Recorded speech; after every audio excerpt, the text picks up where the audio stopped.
Bill O'Reilly here, Thursday, July 16th, 2020. You are listening to the O'Reilly Update. Here's what's happening across our nation. Governor of Oklahoma tests positive for COVID. New Orleans shutting down bars to stop the contagion. California releases thousands of inmates to avoid the plague. President Trump's poll numbers rise in some polls. And New Yorkers implore Mayor de Blasio to bring back an anti-crime unit. Also ahead, now the loons want to cancel the Star Spangled Banner. But first, Oklahoma Governor Kevin Stitt testing positive for COVID. The 47-year-old Republican attended President Trump's rally in Tulsa in June. His state now one of the worst hotspots in the country with more than 22,000 cases. Oklahoma has a total population of just 4 million. The Big Easy closing saloons after cases of COVID spike in New Orleans. Hospitalizations for the disease dropped in June, but jumped up after the city reopened the bars on Bourbon Street. Louisiana Governor John Bel Edwards banning folks from drinking inside, but will allow business to offer customers cocktails to go. California releasing 18,000 prison inmates by the end of August. The Department of Corrections says the decision will help, quote, protect the health and safety of the incarcerated population and staff. But what about the folks on the outside who these people might hurt? Anyway, the decision by Governor Newsom, because he had to back it, came in the midst of a new shutdown in California. Los Angeles now an epicenter of the disease right behind Miami. The latest daily tracking poll from Rasmussen says Donald Trump's ratings are on the rise since the 4th of July. 48% of voters approve of the president's performance after his speech at Mount Rushmore in South Dakota. Survey revealing just 54% believe Joe Biden is capable of debating before Election Day. Brooklyn leader Eric Adams asking Mayor de Blasio to bring back the NYPD's anti-crime unit, saying, quote, bad guys can do whatever they want. Well, that's obvious, as the violent crime rate, the shooting rate in New York City is up 277%.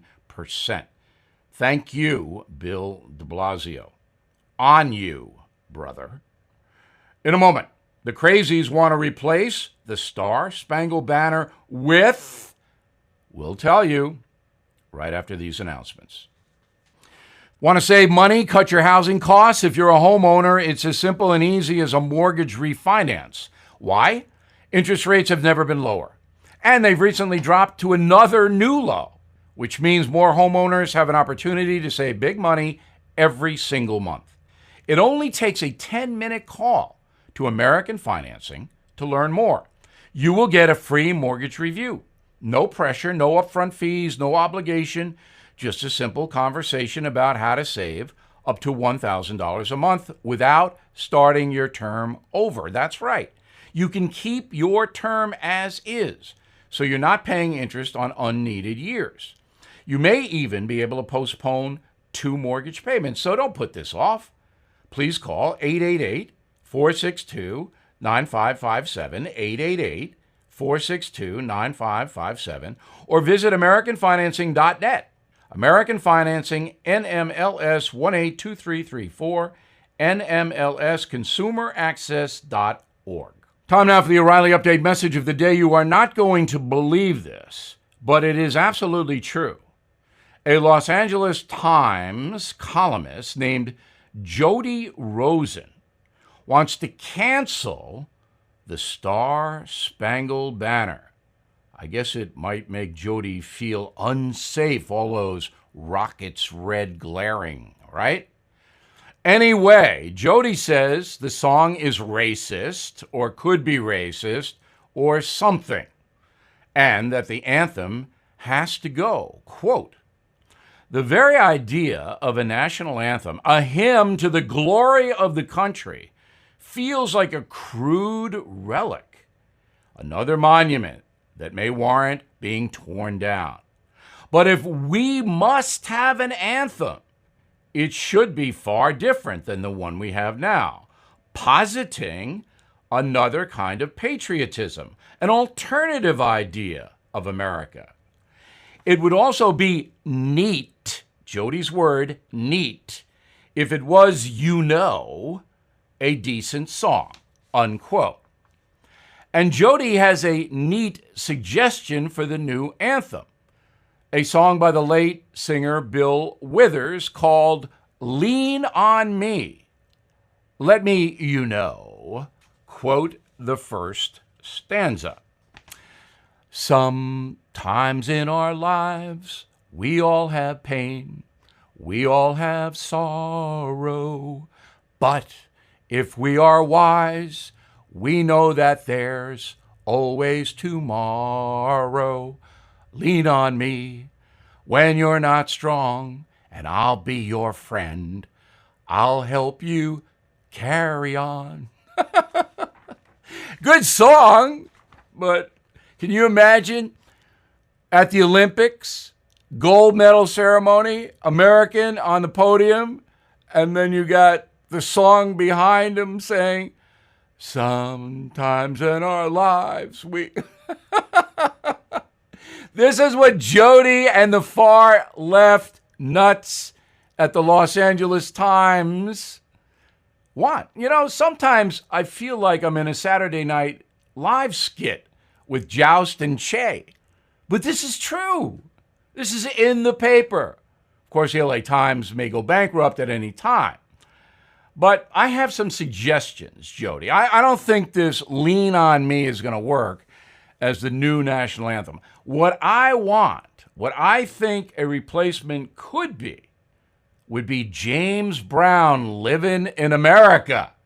A little more grit for your bad self, Jody. It would be neat, would it not? Now, you remember James Brown, Living in America? It's featured in one of those Rocky movies. Very, very good song. And then we have Neil Young, Rockin' in the Free World, if we want to up-tempo it. So I think if we replace the national anthem with Living in America or Rockin' in the Free World, that Colin Kaepernick and his buddies wouldn't kneel. I think they'd stand up and they'd start to kind of get down, right? Insane. I'm Bill O'Reilly, and I approve that message by actually writing it.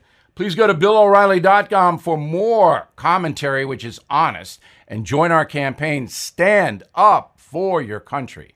In a moment, something you might not know. Reopening America safely is everyone's responsibility, and no one believes that more than our friends at Real Time Products.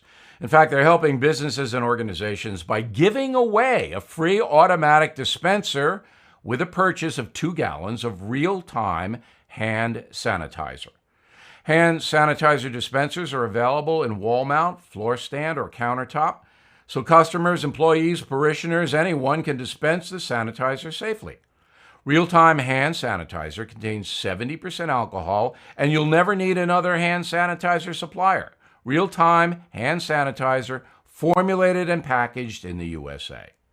To claim your free hand sanitizer dispenser, please go to getsanitizernow.com.